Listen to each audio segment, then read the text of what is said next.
ఆహ్, చెప్పాలంటే మేము చదువుకుని ఒక 35 సంవత్సరాలు, 40 సంవత్సరాల క్రితం మేము పీజీలుగా ఉన్నప్పుడు మేజర్ యాక్సిడెంట్ అయింది అంటే ఒక కాలో, ఒక చెయ్యో విరగడం అలా ఉండేది.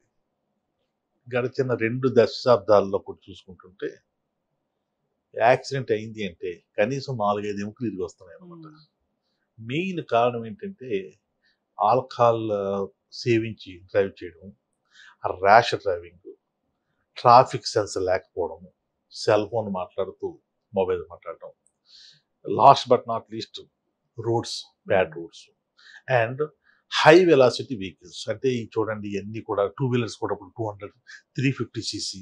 హ్మ్. మా చిన్నప్పుడు ఏంటి ఒక లోనా, ఒక సువేగా అలా లేకపోతే ఒక వెస్పా ఇటువంటివి ఉండే ఆ రోజుల్లో. అవును. ఇప్పుడేంటి అన్నీ కూడా ఈ వెహికల్స్ పెద్ద పెద్ద vehicles two wheelers 350 CC, 500 CC అనమాట. హ్మ్. అవి ఏంటంటే యువత అనేది జోష్‌లో ఉంటారు. హ్మ్. నేను వాళ్ళతో పనిచేస్తే ఆ ఏజ్ అటువంటిది. హై లెవెల్స్ ఆఫ్ అడ్రినలిన్ అనమాట.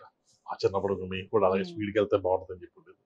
బట్ మేము డే టు డే ఈ యాక్సిడెంట్ చూస్తాం కాబట్టి మేము కొంచెం స్లో అవుతాం అనమాట. వాళ్ళకది తెలీదు. యాక్సిడెంట్ అయ్యే వరకు కూడా హ్మ్. చాలా మందికి పిల్లలకి తెలీదు. ఓహ్! యాక్సిడెంట్ అయితే ఇంత దారుణంగా ఉంటుందా పరిస్థితి అని చెప్పేసి.